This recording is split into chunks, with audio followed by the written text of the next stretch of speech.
Chris Savina with American Outdoor News, and today we have country music artist and the co-host of Headhunter TV, Nate Hosie. Nate, thanks so much for coming on. Oh, you bet. It's an honor to be here. Thanks for taking the time to have me on. Really looking forward to it. Yeah, it's funny, as we were just talking, I guide right where you live. That's right. As soon as you told me where you're hunting around, I started looking through my trail cam pics to see if I have any photos of you on my lease. Yeah, I'm sneaking around your stand. Yeah, crazy what a small world it is, man. It's good part of the country over here to be hunting in, and surely some very scenic areas to hunt around here in Northeast PA. Yeah, I grew up on the New York side. I've always hunted literally 20 minutes, a half hour from where you live. That's where I've hunted my whole life. Yeah, it's beautiful over here. And the same for me. I mean, not over where you're at, but I've spent a lot of my time growing up going up to New York and hunting as well. A lot of people often in the business, you get running around, I was turkey hunting in New York. They're like, New York? And I'm like, everybody often thinks of the city, and they don't have a clue how beautiful a lot of New York State is, upstate New York, and how good, the hunting can be in certain areas up there for sure. Yeah, New York does offer a little bit of everything. We have the city, we have the beaches, we have the mountains. Yeah, there's no doubt. And I can't wait to get out of here, I'll tell you that. Yeah, exactly. Yeah, it's a good place to go visit and get out. Now, I did a little, background on you. You started hunting at 5 years old. Yeah, so when I was 5 years old, my dad, my mom and dad had got me an Orvis cap gun. They used to make a side-by-side cap gun. And my dad, he had owned a printing business, and my grandfather in his town, he was called the Grouse King.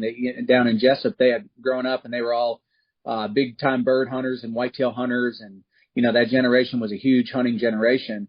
And so it was within my mom's side, and my dad didn't really grow up hunting, but he had some business partners and stuff that would get together on the weekends, and they'd get bird dogs and go release pheasants and hunt pheasants and grouse and woodcock and really just work the bird dogs. So when I was 5 years old, my dad and my grandpa started taking me over there and let me see the dogs work. And I had my Orvis cap gun. I'd be busting caps at anything that took flight, And my dad, to this day, they'd always say to me, it'd be 10, 12 inches of snow back then. We used to get some heavy winters. And, I can remember looking forward to Saturday morning, hitting Jordan's Diner first thing in the morning, and then making our way to the woods to work bird dogs. And, I was hooked right from the start, at 5 years old. So I'd walk with them and be with them every weekend. As I got older, my grandpa started taking me for whitetail and, obviously was hooked on that. There's a huge tradition of whitetail hunting here in Pennsylvania. So was hooked on whitetail. National holiday. That's right. When schools are closed and everything shuts down for deer season, you're brought up in a state that's got a strong hunting heritage that I'm proud of. But, then once I got a little bit older, around, 12 and 13 years old, when I can start really hunting legally, I really took I got hooked on turkey hunting and started out in the fall. I went with a buddy and I was like, man, that's pretty cool. I had taken my first turkey but when I started going with my neighbors, Bob and Butch, and they're, some country certified, hunters and killers, man, they're great woodsmen. And once I was introduced to spring turkey hunting and that conversation that was going on, I was hooked right from the start. I couldn't believe how much I loved that conversation talking to a turkey. So it had become really an obsession. I loved all things hunting, but really yelping to a turkey had become something, that I really was just hooked on. So yeah, from a young age, whether it be, working bird dogs, yelping at a turkey or chasing whitetails, I've been hooked. Yeah, there's something about turkey hunting that you either get it or you don't. And if you do get it, it's in your blood. Yeah, there's no doubt. I like the idea of being offensive with it. A lot of times with deer hunting, not that you can't make moves and set stands and do things like that to be offensive, but a lot of times you're sitting, you're waiting, you're kind of being on the defense until one rolls up in there. To where turkey hunting, it's more like, hey, he's gobbling in there, let's go get him. You know what I'm saying? I like that offensive move of turkey hunting. So what is it about hunting that just gets you? Well, I think when I was younger, it was the ability to be out there and be with my dad and my grandpa and, to be part of the crew and the camaraderie. And I think as I've gotten older, it's even got more about that to me. Hunting to me has never been about killing, you know what I mean? It's been about everything outside of that. Now, killing is part of it. We respectfully hunt animals and we feed our families and things like that. However, it's always been about the atmosphere for me. You know, when I got into the music scene of things and I started putting out these Woods albums, the first song we ever wrote for it was called Why I Hunt. And it had to do with everything outside of killing anything. And I think if the only reason you hunt is to kill, I think you're missing the point of what it is to be out there, is to appreciate those moments, to appreciate God's creation, to respect the animals that we chase, and to really, you know, just be a conservationist. And, you know, that was something that was instilled in me from a young age. Like I said, no doubt, when I was young and today, I love to punch a tag. There's nothing, don't take that the wrong way. I love punching the tag, but it wasn't about that. I go out in the woods even when season's out and just enjoy walking in the woods. I just love the trees and the birds and the smells of being out there. I mean, the entire atmosphere that the woods brings, I just think it's an incredible place of peace. Watching the woods come alive, and no doubt. Yeah, then no doubt. afterwards going back to camp, hanging out with the crew. It's a bonding experience. Sure is. There's no doubt. Now, if you had a choice between music and hunting, what would it be? Obviously the first choice is, could I still do both? If I had to choose one or the other, it's always hunting. I mean, music, you know, music came to me at it's kind of like music found me in a way. You know, I went through a very difficult time in my life. I was going deer hunting with some friends, and my buddy lost control of his truck, and we hit a tree. I broke my neck, and I was in a halo for months, and it was a long recovery time. Well, you know, 10 months following that, we lost one of my younger sisters. Marla was killed in a car accident when a guy ran a stop sign in our town, and wow. He ran into my mom and my grandma and my sister. And I went through a really difficult time there, internally, in struggling to find peace and struggling to find reason and struggling to find so many different things. And the woods was always my peace. You know, I would go out in the woods and I'd cry it out, or I'd pray out there, or I'd do whatever. That was where I went to get off my chest what I needed to, and to get the relief I needed to. And then kind of throughout that, actually the day before she was killed, she had played on my guitar that I got when I broke my neck. You know, I was like, oh man, I'm going to learn to play guitar, you know, because I can't do anything else right now. And I tried that for about 30 seconds. It was like, man, this is never going to happen. And, but you know, the day before she was killed, she played the intro to Down on the Corner, that bound, down, down, down, down, down, down. And it wasn't good, but it was enough to where I was like, man, like, how do you know how to play that? You know, and she's like, oh, my friend Tommy taught me, you know. So following losing her, you know, I remember one day I was looking at that guitar. Matter of fact, I could see it there, and I could just see her. I could feel her. I remembered it, and I was like, you know what? I'm going to learn to play it. And, you know, I've since then, you know, I got into, I was a roofer in high school. I got into a huge cover band in college, and I realized quickly, for not being the smartest guy ever, I realized I'd much rather play music in a cover band in college than be a roofer. So, you know, I played music. And can't say I blame you. That's right. We've developed this crazy following. We're playing all kinds of shows. And since those days, I mean, as we sit here today, I've stood on stages and opened for artists and performed at places and put out music and made incredible friendships with artists that I could have never dreamed of in my wildest dreams. And what I've taken from that is sometimes in the worst moments of your life, you find what's supposed to happen. And like I said, if I had to pick, I'm going hunting, but I also have a special place for music because I feel like music found me in a really tough time. And, you know, it was kind of my outlet that pulled me out a little bit, in addition to the woods and the outdoors. No, you're obviously very spiritual. Oh, 100%. Yeah. I mean, my faith is strong. I thank Jesus every day. I mean, for all that I have, you know, just for my life in general, and my wife and my boys and the opportunities we have just to live here in the USA. I mean, we're all blessed.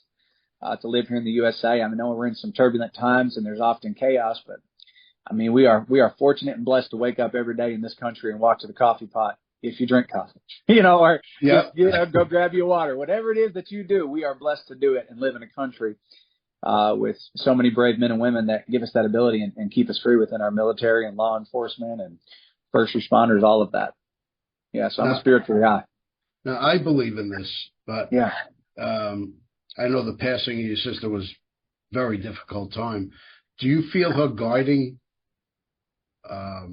your career as far as your hunting career, your music career?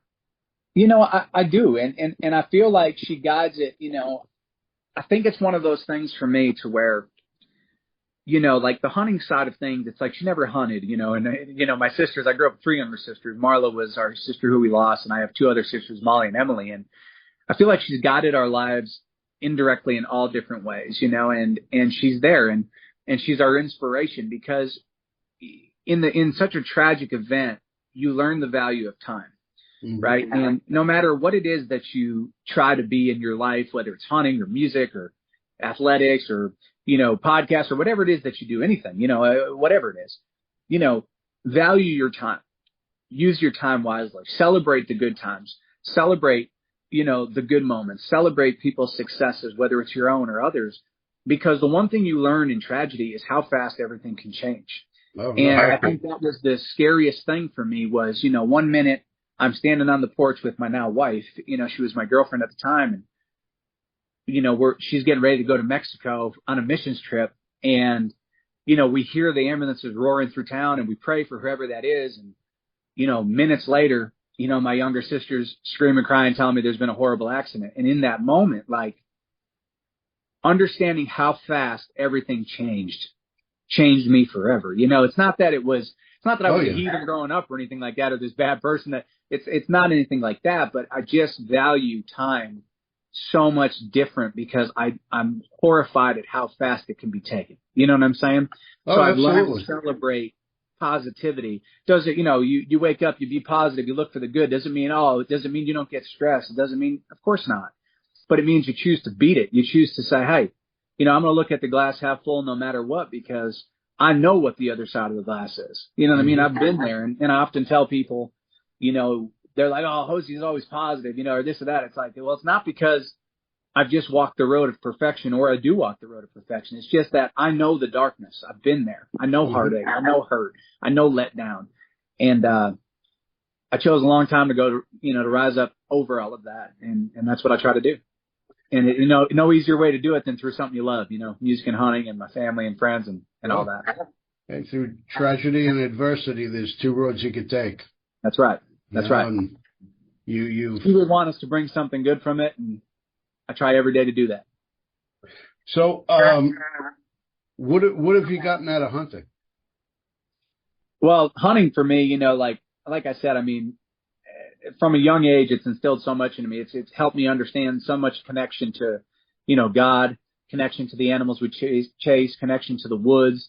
It's given me such respect and appreciation for just the outdoors, for just the peace of going out there. And, honestly, to be able to, my greatest hunts are taking place now, like being able to share the woods with my little boy, Cruz. He took his first buck this year, his first doe, his first turkey. And of any of the hunts that I've been blessed to be a part of, nothing beats being out there with Cruz or with Tiffany or with Nash, with my family, and being able to share that heritage and being able to see them smiling when they see deer come out. And again, it's not about punching tags, just watching deer, hearing turkeys gobble, whatever it may be, and seeing the excitement on their face. I mean, I don't know where my life would be without hunting in the outdoors. I really don't, because it's such a crucial part of every one of my days. It's a part of who you are. It's not something we do. In that song, Why I Hunt, it's, the chorus is, it's the way the good Lord speaks through the breeze and the trees when I'm sitting in a white oak stand. I do it because it's in my blood. It's just a part of who I am, and that's the truth. It's in my blood. It's just who I am. Who are your hunting heroes? Who inspires you? I think that a lot of the guys and that took time to take me growing up. My dad, my grandpa, Bob, Butch. My buddy Jeff, a lot of my friends, really. I pay attention to a lot of the way that my friends hunt, and older guys, younger guys. But within the hunting business, there's so many too that have inspired me along the ways. That I can now call great friends. Jim Shockey, Michael Waddell, David Glenn, Bill Jordan, Eddie Salter. So many of these people. And keep in mind, there's too many that I could even name that I look up to in the outdoor space. Those are just a few, but I see the good in everybody. I watch people and I look for inspiration every day in all. I like the way he does that, or I like the way she does that. There's a lot of great women on the Outdoors channel as well. Bachman, Eva Shockey, Tiffany Lakoski, Nicole. So many women who are inspiring, and I take inspiration from a lot that they do too. And so I've got a lot of hunting heroes because I love the sport so much that when I watch somebody hunt who I know loves it like I do, even like my buddies Hunter Wallace, Culpepper, Philip Culpepper. I mean, I relate to all these people because they love it like I do. And Birdsong, you know, my boy Birdsong, you know, co-hosting Headhunters and Scuba. I look at every one of these people as inspirations in the outdoor space because we all love it. We all grew up doing it. So, you know, I have a lot of heroes, but my number one, if I had to pick my number one, I'd have to say my grandpa. You know, I mean, you know, my grandpa took me out with my dad, and, you know, he took me for my first whitetail, and you know, we spent time sitting there at the tree eating coconut cream pies, and I'd eat mine and his by the time it was 9 a.m. And, you know, I miss him every day that I'm out in the woods, but I know he's watching down from the best seat in the house, you know. Sure. So that'd be my number one, just because, you know, he really instilled it in me from a young age. Well, we certainly have an inviting industry where people are always willing to help, whether you're in the professional side or, you know, you're a casual hunter. Everybody's always looking to help. 100%. I mean, shoot, another one that I forgot to mention, I don't know how, but is Ted Nugent. I mean, Nugent was a hunting hero of mine. I mean, you know, an absolute rock and roll legend. I had the opportunity to open up for him years ago in Ohio, and that was one of the coolest moments of my life. And I mean, he is such a force for hunters and a voice, you know, for the good of conservation and hunting. I mean, that dude, I can't say enough about him either, man. Uncle Ted is just, I mean, he's a legend. I've seen Uncle Ted a number of times in concert, and yeah. he's been on the cover of American Outdoor News as well. Yeah.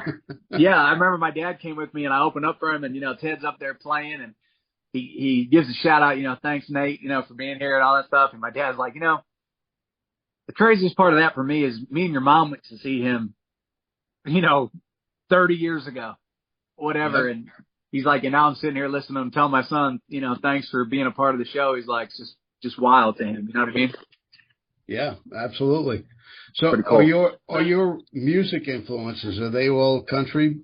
No. You know, matter of fact, honestly, growing up, I was a lot more rock based than I was, country per se. You know, I grew up listening to a lot of like Tom Petty, John Mellencamp, the Black Crowes, Guns N' Roses, you know, Motley Crue, Goo Goo Dolls, Matchbox 20.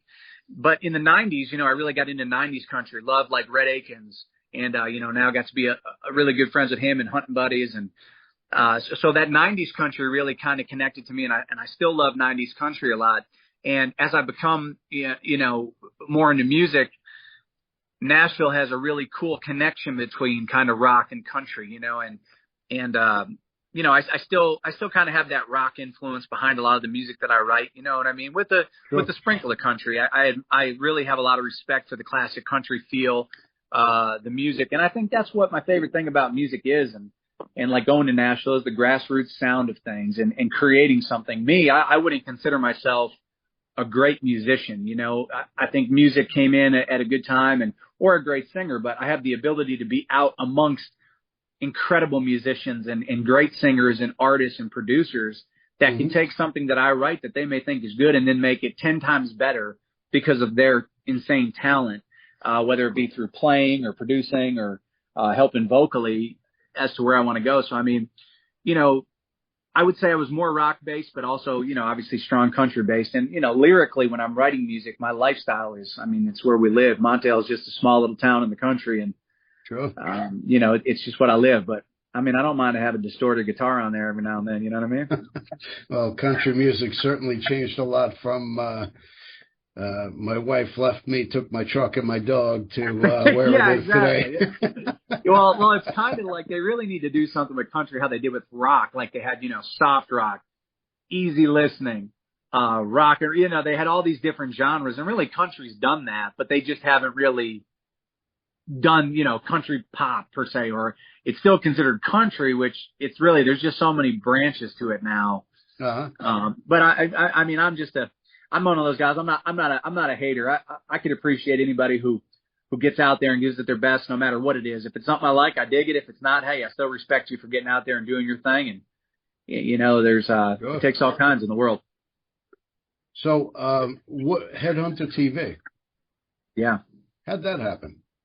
So that's a really cool story. You know, we were actually just talking about this the other day. You know, Randy and I, as I said earlier, you know, I mean, he just loves it. He's ate up with hunting, one of the best hunters I've ever been able to share the woods with, and, you know, just a great person. And Scuba and our team, Skid, who we had for a while, and all the freelancers that we work with.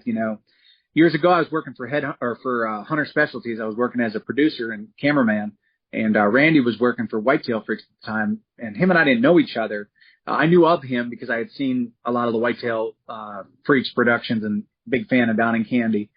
And one day at the Pennsylvania Sports Show, I was just running a hen squeal. There's turkey call, and I forget what he said, but he popped off something, and I popped off something back smart to him, and we just kind of became buddies. And every show that year, we'd run into one another or go out and have dinner somewhere, a bunch of friends, and socialize. And he had told me he had this idea for this show, Headhunters TV. And at the time, I was just going to help out with the production side of things, do some camera work and things like that. And as we kind of spent more time together and I'd be around him more, he's like, man, what do you think about, potentially being a personality on the show? And I was like, it's your call, man. You know what I mean? It's your call on what you want to do. And obviously I had been honored, and, one thing led to another, and he gave me a shot at it. And here we are 13 years later, with an incredible show, great fan base, and, can't think of a better way to make a living promoting the, hunting in the outdoors in a positive light. Well, that seems to be the roadmap to greatness. Yeah, Lee and Tiffany started the same way. Michael Waddell started the same way, running camera, guest appearances, and now they're megastars. And I think the cool thing about running a camera, and I think from being a producer side, is, whether you're a producer or whether you're in front of the camera, an on-camera personality in any way, being a producer and being behind the camera, I think it only helps somebody who gets out in front of the camera understand, because, as a deer's coming or a turkey or whatever it is that you're hunting, elk, moose, whatever, when I'm communicating, Scuba films me a ton. We've been a part of some amazing hunts. He's my man. He's like my right-hand man in all that we do. And we have such a great connection, not only in our friendship, but, when we're sitting there working and we're working a turkey or have a deer coming or an elk, the communication's always key. And I can almost visualize what he's seeing to an extent. You know what I mean? To an extent, because I've been there. I've been behind that camera. Now, granted, Scuba is a much, much more advanced producer than I ever was, but I could still understand through the lens. If he's saying, hey, man, no, I don't have him, there's no shot. It's up to him. He's the boss. You know what I'm saying? Yep. So I do think running a camera, being a producer helps in a lot of ways, especially in the television world. If you are, do become an on-camera personality at some point, knowing how to run a camera is a great thing to know how to do, especially now. I mean, I film all my family stuff, my little boys and my wife, and I have just as much fun running a camera as I do being in front of it. I do great Zoom. Yeah. There you go. That's all. Zoom, as long as you can zoom and hit record, you're set. You're set. Let's talk about white balance. I forgot about recording on a couple of them, so it just turns on automatically. There you go. Now, your on your show, you have this distinct face paint. Yeah, so it's kind of funny, the face paint started out, and still to a certain extent today, is a bullseye. You know what I mean? It's a bullseye for the haters, but I kind of love it. It started out when we went through this all that tragedy and stuff. I thought to myself, how could I kind of give my sister a little love without, it's obviously a super sad story, so I don't want to be a downer in any way, but what's a little tribute I can kind of give to her in what I do as I go for this dream that I've had. And I was like, well, one day I was like, man, I kind of paint my face, and I started kind of messing around. I came down and I was like, what if I kind of mimicked the letter M? I mean, obviously it's not an actual M, you know what I mean? It's not obvious. Yeah. But, it comes down my face, it comes down my nose, and then it comes down the other side. And people, who's he think he is? Batman? Who's he Kiss? Or, and really, in the beginning, it was just like, oh gosh, you didn't want to read any comments. But all these years later, man, I'm so thankful for something as simple as face paint, because, you have kids going as Halloween. You have adults, you have men, women, they're going out hunting. They're tagging me, hey, I'm painted up like Hosie tonight. And I'm not the first one to do it by any means. All I did was simply take something that's been done and just kind of make it something that was symbolic to me. And the idea of it not being obvious, well, she's not obviously here either, but I feel her all the time. She's still there. And, to see a positive reaction to that, me and my buddy Culpepper, it's still a fight all the time. He's like, I call him, Phillips Paintless Platoon, because, it's always back and forth. Man, no, there's no face paint allowed on my show. You know what I mean? It's all in good fun, but, it's got a cool little meaning, simple meaning behind it. And, the fact that Culpeper alone doesn't like it, I'll be painting until I'm 100. You know what I mean? Just because even though now sometimes I'm like, oh gosh, I got to paint. It's 95 out, or in Texas. But it's really become a pretty cool little positive identity, if you want to call it. You know what I mean? People have really taken to it and recognized it, and it's been really fun. It's been real fun. Yeah, it is. That's great. Because like I said, I'm just glad most people don't, like in the beginning, I'm like, I'm not a villain. Like, I'm a nice guy. Like, you know what I mean? Like, people are like, oh, who does this guy think he is, It's fun. It's like, it's like putting on a uniform. That's right. It's all in good fun, man. All right. So, what can we expect from Headhunters this year? So with Headhunters, we've got a great season coming. It'll air on the Outdoor Channel at the end of June, Thursday nights. And we air 5 times a week. I have to look at the new air times, but Thursday night. I think it's either 8 or 8:30 is our prime. We've got a great season coming. We're insanely blessed last year with an amazing season. As we move into this season, we're going to hunt hard and try to bring the best, most positive outdoor TV show we can to everybody. I've got a bunch of new music coming this year. Got a bunch of concerts that I'll be playing throughout the year. So we're just going to keep on, man. We're going to be out there celebrating the good Lord, all our blessings, and celebrating the USA everywhere we go, and thanking God for all the blessings of our families and safety and all the people who support us. Is it going to be all North America, or do you have any destination hunts in mind? Right now it's all North America here, leading into this season, but, definitely have some talks about some bigger things coming down the pipe, not this coming season, but the following. So you arrange your touring around hunting season. Correct. Yeah, hunting comes first, but if I can play a show here and there, I'm in. All right. So where can we find Headhunter TV, and where can we find you musically? So Headhunters TV is on the Outdoor Channel. You can also find us on, Facebook, Instagram, anything like that under Headhunters TV. We're also on, My Outdoor TV. As far as myself personally, you can follow my personal accounts, Nate Hosie, on Instagram, Twitter, Facebook, and my music is available on iTunes, Spotify, all the bigger platforms for music, and that's where you can find us at. We look forward to anybody who wants to join the crew and come along for the journey. We'd love to have them. You miss being able to walk into a store and buying an album? Oh, I do.